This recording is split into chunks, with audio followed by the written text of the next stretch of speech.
Bem-vindos a mais um episódio do Podcast do Zero, um podcast sobre sustentabilidade e onde vamos aprender um bocadinho mais sobre o mundo à nossa volta. E hoje vamos falar sobre ecossistemas marinhos e para isso temos uma bióloga connosco. Obrigada, Sílvia, por estares aqui connosco. A Sílvia é bióloga marinha, tem um background em investigação científica e está muito comprometida com a parte da conservação do oceano. Faz parte da equipa da Ocean Alive, uma ONG que tem a missão de transformar comportamentos para a proteção do oceano através da educação, que é um dos principais pilares daquilo que tu fazes, e do envolvimento das comunidades locais. Ecossistemas marinhos é todo o mundo, não é? É verdade, é verdade. Se nós pensarmos que o oceano ocupa 70% da superfície do nosso planeta... É literalmente quase todo o mundo. É realmente, nós não temos essa noção, não é? Porque nós não vivemos debaixo d'água, nós vivemos em terra e então para nós o nosso mundo é mais a terra, mas quando começamos um bocadinho a entrar nesse mundo aquático, no oceano, percebemos toda a imensidão e toda a diversidade, seja de habitats, seja de ecossistemas, seja de espécies que ele alberga. Se pensarmos que, por exemplo, a vida começou no oceano, não é? Portanto, foi lá que as coisas surgiram, é lá que ainda existe essa diversidade e essa riqueza. E mais giro ainda, nós falamos daquele número, não é? Dos 70% da superfície, mas se entrarmos em profundidade, é 90% do espaço existente na Terra onde pode haver vida. Portanto, claro que traz essa... Porque ao contrário de nós, estamos aqui muito à superfície, não é? E depois temos obviamente espaços e tudo mais. Lá temos espécies que ocupam o fundo do mar, mais para o meio, mais para cima. Os maiores vales e as maiores montanhas estão no oceano, não é? Portanto, sério? Sim. Por exemplo, o ponto mais fundo do nosso oceano é a Fossa das Marianas, que fica no Pacífico, sim. E são 12 km de profundidade. Portanto, nós já lá estivemos, poucas vezes, mas já houveram algumas campanhas que têm conseguido lá ir abaixo. Uau! E sim, quer dizer, há toda uma riqueza, não só a nível mundial, mas mesmo em Portugal, por exemplo, temos os grandes canhões submarinos, zonas de grandes profundidades, aqui muito pertinho da nossa costa. Nós ouvimos muito falar do canhão da Nazaré, não é? Que não é bem um canhão, não é nada bélico, não é nada mais menos que um vale. E também aqui, por exemplo, na zona de Lisboa e de Setúbal, há um encontro de dois grandes canhões que faz com que nós tenhamos animais das profundidades muito pertinho da costa. Portanto, desde sempre que as pessoas, mesmo apenas com barcos a remos, conseguiam aceder a essa riqueza e a essa diversidade. Tão perto assim? De barco a remos? Sim, de barco a remos. Ok. Eu tenho trabalhado muito ligada à zona da Arrábida e à zona do Sado e sou de Sesimbra, portanto sou de uma comunidade pescatória. Sim. E sempre me fascinou muito esta coisa da história, não é? Como é que nós começámos a descobrir e como é que conseguimos aceder a essa diversidade quando não havia ainda toda a tecnologia que há hoje em dia. E ainda, mesmo com a tecnologia que há hoje em dia, ainda há tanto para saber. E de facto, muita dessa diversidade era conhecida porque, lá está, as próprias comunidades encontraram formas de aceder através, por exemplo, de certos aparelhos de pesca que conseguiam ir buscar os tubarões de profundidade. E lá está, isso não era possível em toda a costa, porque não é em toda a costa que tínhamos esta pouca distância, mas naquele local, havendo então este encontro do Canhão de Setúbal e do Canhão de Lisboa, em frente ao Cabo Especial, nós em 15 km do Cabo Especial, para quem conhece, temos 2.000 metros de profundidade. Portanto... 2.000? 2.000. Isso é muito significativo. É imenso. Ok. E o que acontece é que as pessoas, naturalmente, descobriram formas de aceder. E mesmo, obviamente, Corajosos. os animais que se perdiam acabavam por vir ter, às vezes, a terra, coisas muito estranhas. Explicáveis, claramente, não é? Claro. Depois percebemos porquê. De facto, é mesmo o mundo. Já lá vamos à parte da pesca, porque é uma parte interessante. Para quem faz da vida conservação de ecossistemas, quais é que vê que sejam hoje em dia as maiores ameaças que estamos a sofrer para um tipo de ambiente que é tão necessário à nossa sobrevivência? Há bocadinho estava a falar de que nós viemos do mar. Eu acho que a maior parte das pessoas sabe, não é? As primeiras espécies vivas vieram do mar, transformaram-se, passaram para a terra, começaram a andar em terra, evoluíram ao longo de muitos milhares de anos. Mas nós ainda hoje estamos dependentes do mar, não é? Estamos totalmente dependentes do mar. Nós, apesar de sermos animais terrestres, nós estamos completamente dependentes do meio marinho, porque, quer dizer, o mar é tão imenso e é tão significativo naquilo que é o funcionamento do nosso planeta, que é lá que é do mar, do oceano, que depende de grande parte dos ciclos que asseguram a nossa sobrevivência, seja o ciclo da água, seja o ciclo do carbono, ou seja, tudo aquilo que nos permite estar aqui hoje as duas a conversar e olhar uma para a outra e termos uma temperatura em que conseguimos viver e termos um copo de água que podemos beber, de alguma forma tudo isso já passou pelo oceano. Certo. Portanto, por exemplo, há uma coisa que muitas organizações costumam dizer e que funciona muito bem porque é verdade. Mais de metade do oxigênio que nós respiramos vem do mar. Por isso, de facto, mesmo se nós vivermos no interior, se nunca tivermos visto o mar, nós estamos diretamente ligados ao mar dessa forma, seja através do oxigênio que respiramos, seja através da água que bebemos, porque lá está. Como é que o oxigênio vem do mar? Explique-me. Porque, exatamente, nós estamos sempre muito condicionados pela forma como nós aprendemos as coisas e tudo o que a forma como nós temos vindo sempre a aprender foi sempre focados nos habitats terrestres. Exato. Porque é aquilo que nós conhecemos, é aquilo que nós vemos, é aquilo que nós nos relacionamos mais facilmente. São as florestas, não é? Tipo, então, calma, oxigênio são as florestas. É por isso que a Amazónia é o pulmão do nosso planeta. Exato. Pois, mas mais de metade desse oxigênio, de facto, é produzido através de fotossíntese também, mas no mar. Claro, algas. Seja por algas, seja por plantas marinhas, que não é exatamente a mesma coisa. Ok, não são algas, não é sinónimo de plantas marinhas. Não, já lá vamos. Já se aprender. Exatamente. Seja principalmente, e aqui ainda é o mais curioso, por fitoplâncton, ou seja, por coisas muito pequeninas. São tão pequeninas, mas são tão abundantes que conseguimos ver fotografias de fitoplâncton, diferenças na cor do oceano, a partir de satélite. Portanto, isto é... São massas que se criam, exatamente, que obviamente são imensas, alimentam todo este sistema. Claro, e se pensarmos, a água tem oxigênio na sua composição, portanto, se eles fazem fotossíntese dentro da água, não é? Estão a libertar oxigênio. Exato, tudo faz parte do ciclo, não é? Nós falamos do oxigênio porque é isso que nos relaciona quase diretamente, não é? Há outras, obviamente, muitas outras questões, mas o oxigênio é uma coisa muito... Claro. Quando nós falamos a nível de educação marinha, costumamos dizer, nós temos 2 pulmões, um é verde e outro é azul, não é? Um faz parte da terra e um faz parte do oceano. Certo. Na verdade, nós precisamos dos dois, não é? Certo, claro. Portanto, obviamente não podemos deixar de olhar para os sistemas terrestres, mas temos de cada vez mais também modificar um bocadinho a maneira como nós pensamos para incluir esse grande pulmão, coração, ou o que quer que nós lhe queiramos chamar, que é o oceano. Certo, oxigênio vem do mar. Também vem do mar. Também vem do mar, certo. Das 300 milhares de vezes em que andei a ler sobre o mar, nem sequer equacionei esta parte tão básica, mas sim, é verdade. Se formos por aí, ainda há aquela questão de quando estamos a beber um copo de água da torneira em casa, não é? Essa água um dia se calhar já foi mar. Claro, depois passou para rios, exatamente, evaporou, nuvens, não é? Todo o ciclo, mas não é uma coisa que nos direcione, não é? No nosso dia-a-dia, nas nossas atividades do dia-a-dia, nós não nos sentimos naturalmente, a menos que estejamos perto do mar, ou vamos à praia, ou temos uma profissão ligada ao mar, normalmente não é assim muito fácil nos sentirmos tão ligados, mas de facto estamos, e é um bocadinho o meu papel às vezes é chamar um bocadinho a atenção para essas coisas, porque é tão importante, quer dizer, a saúde do oceano está completamente, diretamente ligada à nossa saúde.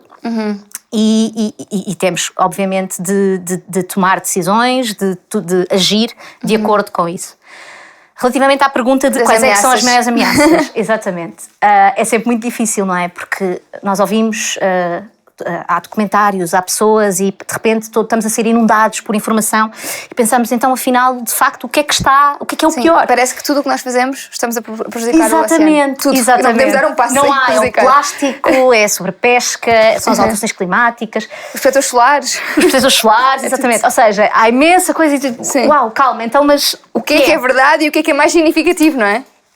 Eu gosto de fugir um bocadinho a isso e vir um bocadinho para cima e dizer que, na minha opinião, aquilo que é a maior ameaça à saúde do oceano é, por um lado, o desconhecimento, ou seja, nós precisamos tomar decisões baseadas em ciência, portanto precisamos de conhecer e a todo minuto estão a desaparecer coisas que nós nem sequer sabemos que existiram, mas já estão a desaparecer pelo nosso impacto no oceano. Certo. Portanto, o desconhecimento, nós temos de apostar obviamente em saber para depois poder gerir e para poder tomar decisões. Investigação, não é? Estabelecer uma baseline para saber a partir daí como conhecer, é que não é? Se nós não conhecermos onde é que estão as coisas, o que é que não são, não é? Não podemos ver como é que elas evoluem, não podemos perceber se elas desaparecerem, quer dizer... E o que é que está a contribuir ou não para o seu desaparecimento. Exatamente, portanto, para podermos tomar decisões temos de, obviamente, conhecer.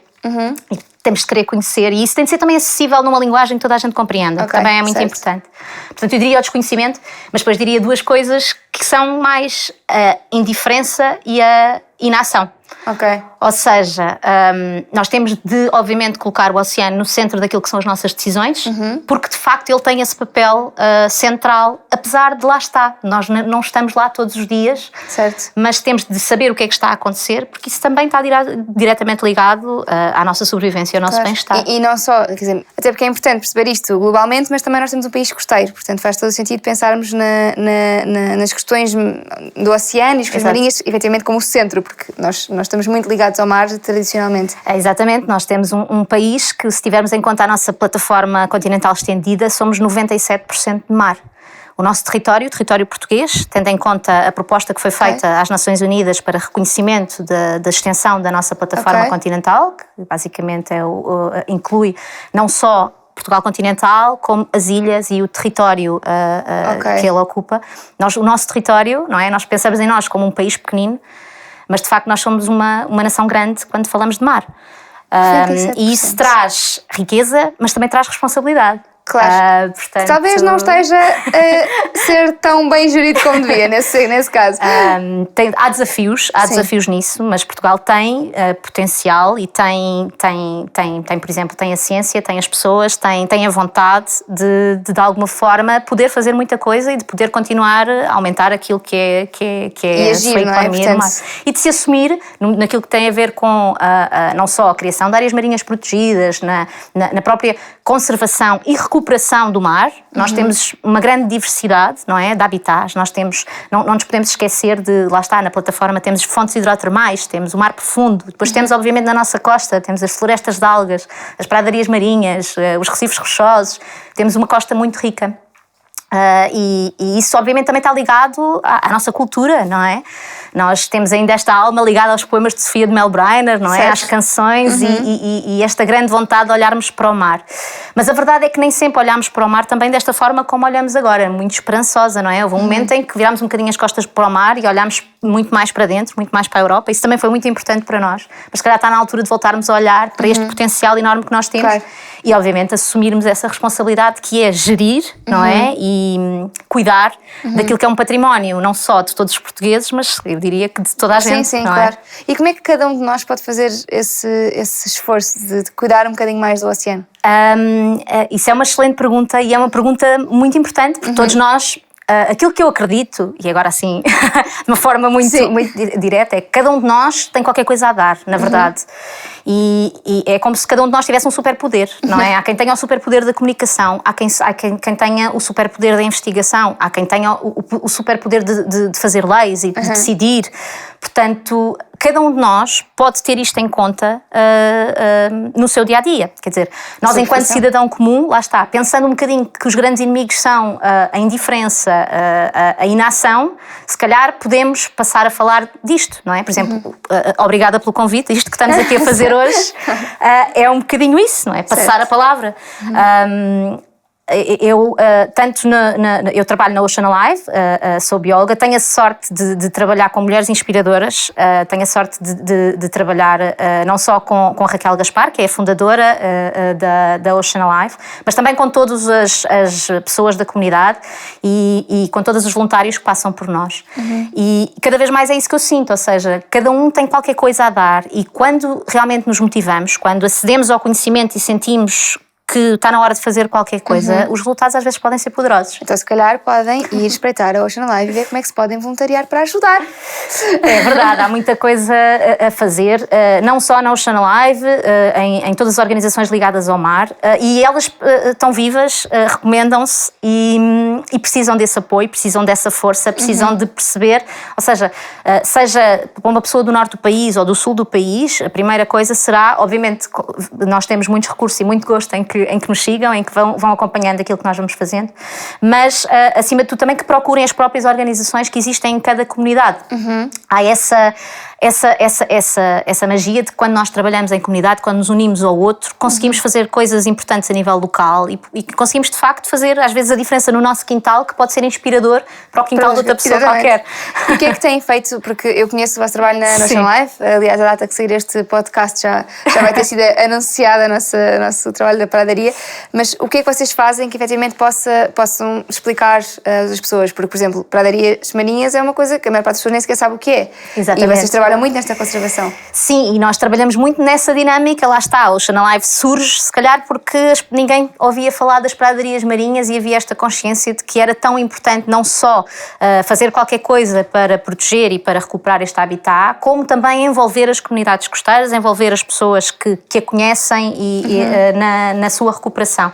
Portanto, o ecossistema marinho não é só um ecossistema marinho, é um ecossistema que é social, é um ecossistema que é terrestre. Exatamente. É um ecossistema. Um ecossistema é dinâmico e temos essa rede, não é? Eu diria que a nível global, e agora voltando outra vez um bocadinho para o global, a nível global nós enfrentamos dois grandes desafios a nível de conservação e obviamente, de sobrevivência deste nosso cantinho maravilhoso que é o planeta Terra.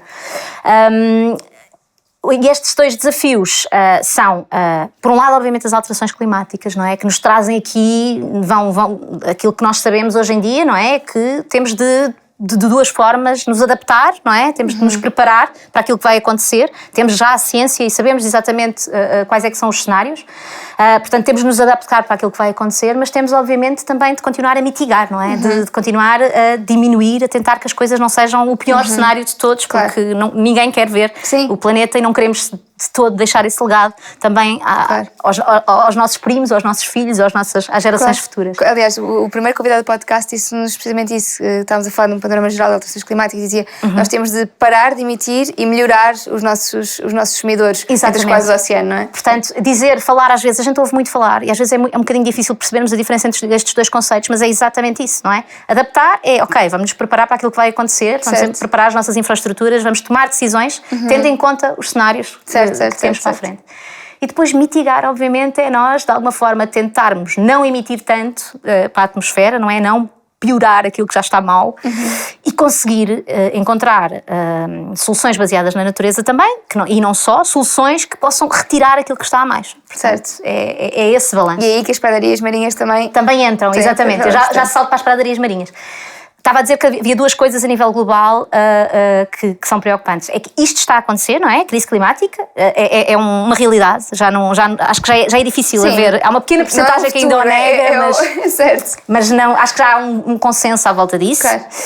E depois é uma crise de perda de biodiversidade também. E nós, quando falamos em perda de biodiversidade, temos sempre uma certa tendência a pensar perde-se uma espécie, não é? Então, e depois? Depois perdem-se todas as outras que fazem parte da cadeia. Pois, o problema é esse, é que a biodiversidade não só associamos muitas vezes a biodiversidade ao número de espécies, ou seja, à riqueza, não é? Uma coisa diferente da outra. Mas não é só isso, dentro da mesma espécie tem de haver variedade para que as coisas sejam viáveis a longo termo. A biodiversidade é esta rede, eu gosto de comparar sempre a uma teia de aranha. É como se nós tivéssemos uma teia de aranha que é ao mesmo tempo muito forte e muito frágil.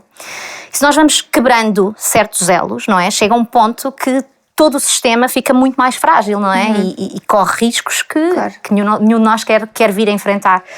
Portanto, às vezes, lá está, por perdermos um elemento, nós nem sequer conseguimos perceber no seu todo como é que esse elemento vai afetar todo o sistema. Sim. Às vezes até não conhecemos tudo aquilo que esse elemento faz. De todo. Portanto, há consequências que são previsíveis, mas há muitas que não são. Portanto, temos sempre este balanço. As pradarias marinhas, voltando aqui às pradarias marinhas, porque é importante surgirem organizações, surgirem grupos, associações, vozes que tentem lançar um bocadinho aqui luz sobre aquilo que é desconhecido. Estamos a falar de mar, não é? E continuamos a ouvir falar de mar, mas há tanta coisa ainda que nós não sabemos sobre o mar. Se calhar já ouvimos falar muito da perda dos recifes de coral, mas nomeadamente em Portugal poucas pessoas, se calhar até há bem pouco tempo, ou muitas se calhar nem sequer nunca ouviram falar em pradarias de ervas marinhas, ou seja, não temos muito conhecimento de... Então que ambientes é que nós temos aqui na nossa costa e de que forma é que eles... Que não são bem os recifes de coral. Exatamente, também temos recifes de coral. Temos muitos recifes? Temos corais, temos jardins de gorgónias e recifes de coral de profundidade. Não aquela ideia que nós temos dos filmes do Nemo. Certo. Não é? Mas não temos os corais das zonas tropicais, claro, e obviamente os nossos sistemas são ligeiramente diferentes, mas temos florestas marinhas. Portanto, temos florestas de algas castanhas, temos os próprios jardins de corais, que são os jardins de gorgónias, e temos também, obviamente, este habitat, que são as pradarias marinhas. Certo. pradarias marinhas, nos locais em que elas existem e em que há pessoas ligadas ao mar, já eram conhecidas e sempre havia um reconhecimento de que elas eram importantes. Por exemplo, tanto no Algarve como aqui no Sado, e eu julgo que até um bocadinho mais a norte, as pessoas conheciam-nas não pelo nome pradarias marinhas, mas pelo nome Sebas. Ok. Pronto, era aquele sítio onde se sabia que as coisas criavam, que as coisas nasciam. Ok? Portanto, havia berço do mar. completamente um berçário. Certo. Portanto, um berçário, uma maternidade, um sítio onde de esconderijo. Portanto, é essa a função. Sim. Explicar o que são pradarias marinhas para quem nunca viu uma pradaria marinha.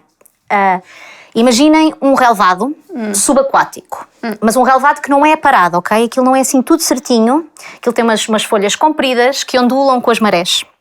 E é por terem essas folhas que quando a maré sobe, todas aquelas folhas ficam eretas e balançam. E no meio dessas folhas, os vários organismos, sejam eles o choco, sejam eles o linguado, sejam eles raias, até pequenos tubarões, acabam por encontrar abrigo. Alguns vão lá pôr os ovos e os bebés nascem lá. Outros vão atrás desses pequeninos que lá estão para os comer. Portanto, acaba por ser um local onde alberga uma grande biodiversidade. E é importante, não só do ponto de vista da conservação, ou seja, há espécies que são muito queridas para nós, muito acarinhadas, como por exemplo os cavalos marinhos, que fazem que a sua casa são as pradarias de ervas marinhas. Portanto, nós queremos que elas continuem, queremos continuar a ter cavalos marinhos na nossa costa. E depois, obviamente, por exemplo, os grandes predadores de topo também estão dependentes das ervas marinhas, porque aquilo do qual elas se alimentam também é ali que cresce e se replica, não é? Sim. Portanto, temos aqui esta componente ligada à conservação. Mas, por outro lado, também temos uma componente económica e ligada às pescas e ligada à cultura e à subsistência das pessoas que dependem da pesca. As pradarias marinhas têm um papel muito importante enquanto berçário de espécies com interesse comercial, ou seja, espécies que são pescadas. Mesmo que essas espécies não passem o seu ciclo de vida inteiro nas pradarias marinhas, a maior parte delas tem uma fase do seu ciclo de vida em que encontram ali abrigo. E há várias curiosidades. Por exemplo, a pesca no estuário do Sado, é inevitável não falar de choco, não é? É inevitável porque, quer dizer, choco frito, não é? Setúbal é choco frito. E há sempre esta ligação, não é? O choco vai pôr os ovos na base destas ervas marinhas e é ali que eles crescem, não é? Pequeninos, já nascem igual. Se não existir a pradaria, não existe o choco. Exatamente. Portanto, obviamente, ao estarmos a proteger uma pradaria marinha, estamos a proteger muitas das coisas que ela nos fornece.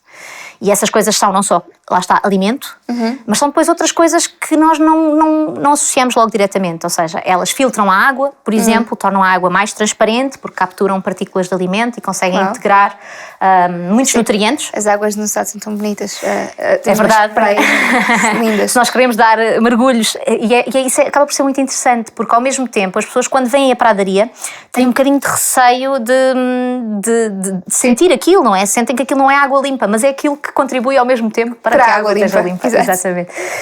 E depois há também obviamente outros serviços, esta coisa dos serviços, eu sei que tem outro episódio dedicado aos serviços dos ecossistemas, ou seja, esta ideia que nós temos, não é? De que estes habitats, ao existirem, estão de alguma forma a fornecer-nos um conjunto de serviços.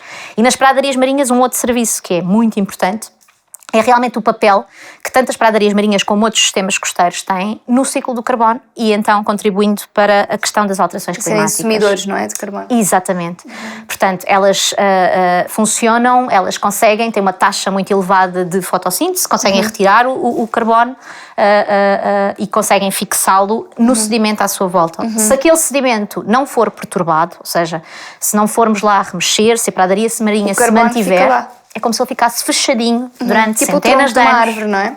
Exatamente. É como se tivéssemos um armazém e ele fica lá e ela, se continuar saudável, continuará a acumular. Portanto, não só as pradarias... Em Portugal, existem... Isto chama-se... Este carbono que fica nos ecossistemas terrestres, nomeadamente nos... Desculpem, agora enganei. Ecossistemas marinhos. Nos ecossistemas marinhos.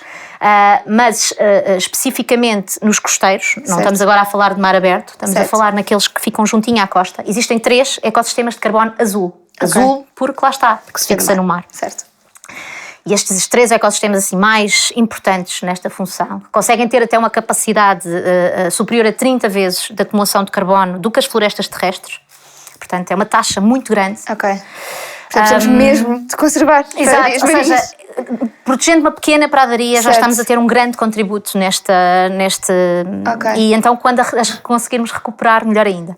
Porque também é possível fazer tipo uma reflorestação das pradarias marinhas, é É isso? possível, sim.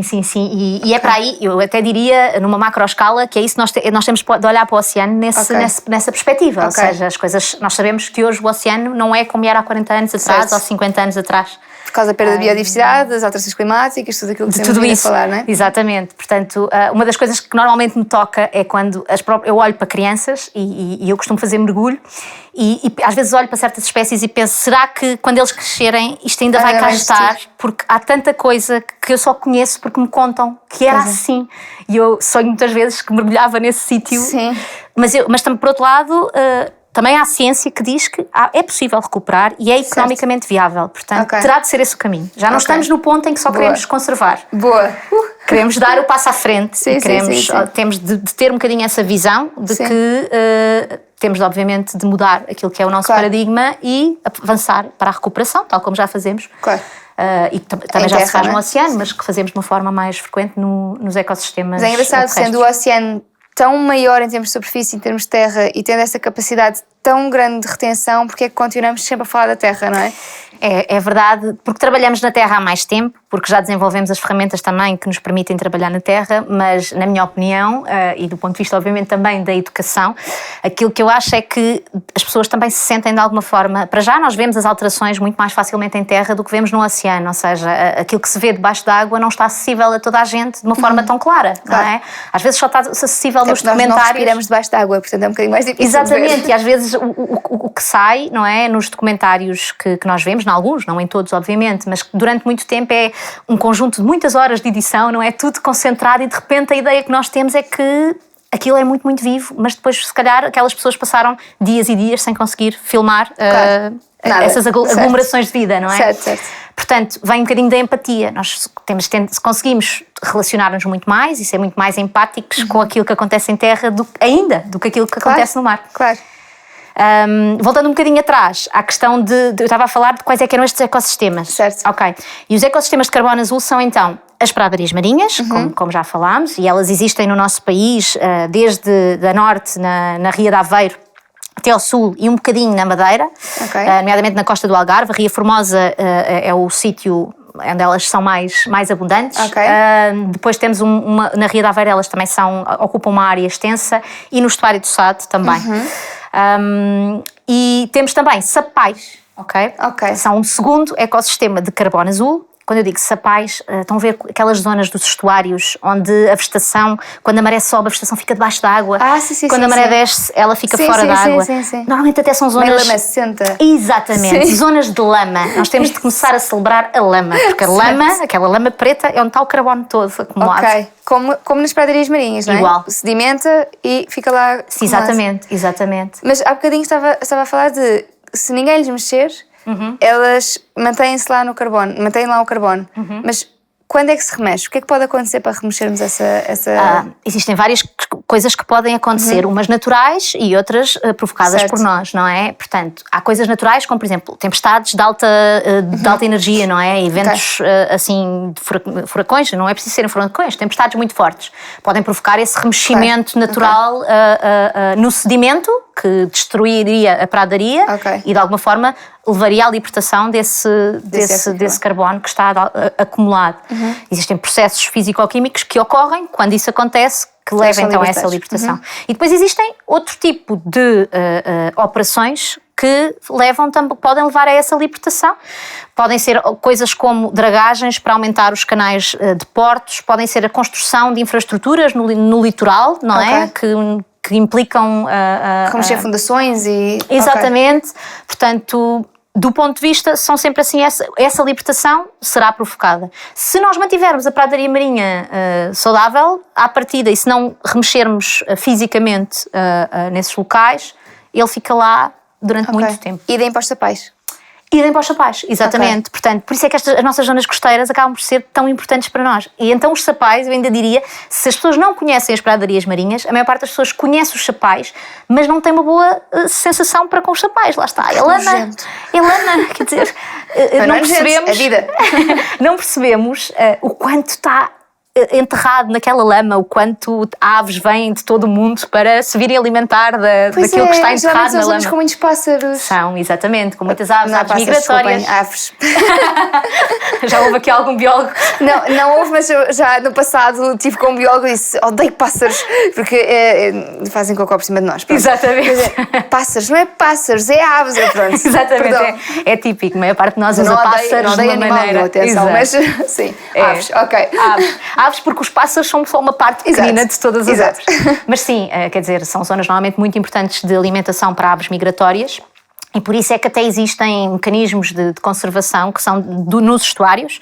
Falamos, por exemplo, do estuário do Tejo, estuário do Sado, lá mais a norte também, no Douro. Todas essas zonas acabam por ter esta importância especial para aves, mas não só para aves. Por exemplo, também para os peixes. Há muitos peixes que, apesar de viverem a sua vida no mar, se reproduzem nos estuários, que são os tais berçários de vida marinha. Certo. Portanto, eu diria então desses 3 ecossistemas de carbono azul, nós já falámos das pradarias marinhas, já falámos dos sapais e depois temos os mangais. Mas pronto, nós mangais não temos cá em Portugal, temos só nas zonas tropicais. Não sei o que é um mangal. Mangais são zonas, lá está, são os nossos sapais, mas em vez de ser uma vegetação que é mais arbustiva, tem árvores mesmo, portanto, no mar? Isso acontece no mar, sim. Que maravilha. Árvores que são banhadas pelo mar, portanto, isso existe nas zonas mais subtropicais e tropicais. Uau. Isso é sempre bonito, se ver. Eu também nunca vi, mas gostava muito.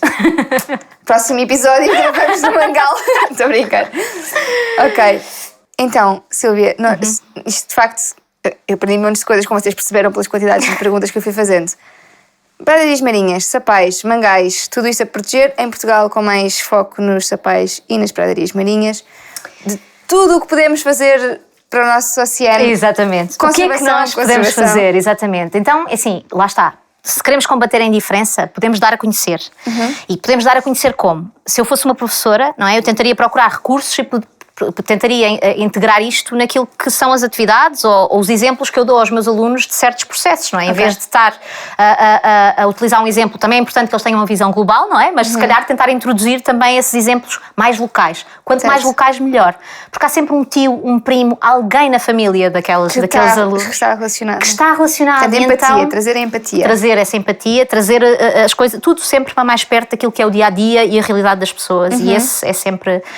eu aproveito já agora, professores, nós temos um guião para professores, podem consultar no nosso site, ir lá utilizar, ele foi desenhado para passar toda esta informação, mas de uma forma que seja facilmente cruzada com aquilo que são as metas curriculares. Oceanalive.org, exatamente. Portanto, Ocean Alive, se puserem no Google Ocean Alive, atenção, Ocean, porque só temos um oceano. Exato. Oceans. E não Oceans. Sim. Conseguem facilmente encontrar a informação e podem sempre contactar-nos também no sentido de pedir esses recursos. Visitas para... Sim, por outro lado, obviamente, tentar procurar na Ocean Alive, obviamente, nós aceitamos voluntariado, uma boa parte daquilo que nós fazemos às vezes consegue ser potenciado através do voluntariado e, obviamente, donativos, estamos sempre... E se forem uma empresa, podem apadrinhar uma pradaria. É verdade, podem se tornar guardiões de pradaria marinha. Não pode ser empresa, pois não pode ser uma pessoa. Não, qualquer entidade que de alguma forma queira aderir ao programa, obviamente desenvolve-se esse contacto no sentido de se tornar. Esse programa em específico, apesar de ele ser mais direcionado para empresas, o objetivo é que... se possa continuar uma ação de mapeamento das pradarias marinhas no estuário do Sado. Porque só conseguimos proteger aquilo que sabemos que existe. Mais uma lá vez. Está, vem daquela parte do conhecimento, não é? Nós não basta gerarmos o conhecimento, nem envolvermos as comunidades, não é? Se nós queremos, de alguma forma, fazer alguma coisa, as coisas têm de estar no mapa, têm de estar escritas, têm de estar para depois podermos argumentar, não é? Boa.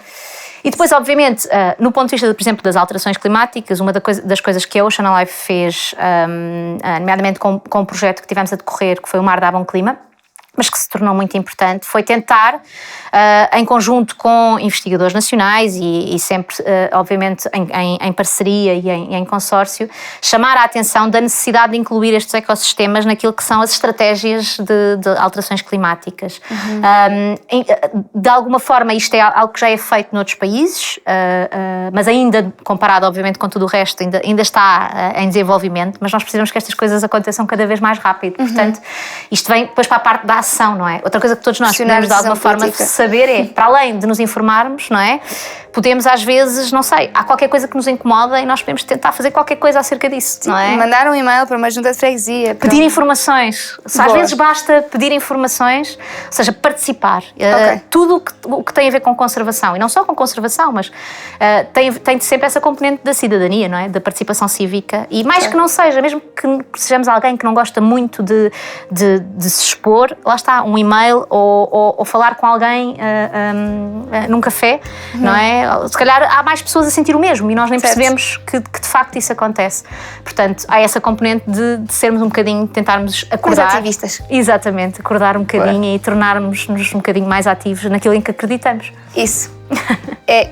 Eu acho que está claro o que é preciso fazer. Em vez de andarmos ali à procura do ponto A ou do ponto B que faz implicações nisto ou naquilo, é ajudar à conservação destes ecossistemas, ajudar à transformação da ciência. Ficam com o contacto Ocean Alive, tentem falar com a Sílvia, com a Raquel, com quem esteja lá que vos possa dar uma ajuda. Participem ativamente neste tipo de campanhas, neste tipo de iniciativas, sejam voluntários. Todos podemos fazer alguma coisa, lá está, todos temos o nosso superpoder, como dizia a Sílvia. Espero que tenham gostado deste episódio. Muito obrigada, Sílvia, por ter estado aqui connosco. Espero que tenham aprendido sobre oceanos, pelo menos tanto quanto eu aprendi, e que tenham percebido sair daqui com uma lefada de ar fresco de otimismo em relação àquilo que pode ser feito, pode ser conservado, pode ser investigado. Temos de saber e ter informação e partilhar informação, e todos nós temos algum superpoder que podemos dar aqui aos oceanos. Este não é o último episódio da temporada, ainda temos mais um episódio, por isso fiquem por aqui e não se esqueçam que se nos estão apenas a ouvir e não a ver, agora podem acompanhar o podcast também no YouTube do Zero, podem subscrever o canal e, claro, podem subscrever também todas as outras redes de streaming de áudio que já costumam utilizar ou acompanhar no Instagram em CatarinaFPB ou em dozero.pt.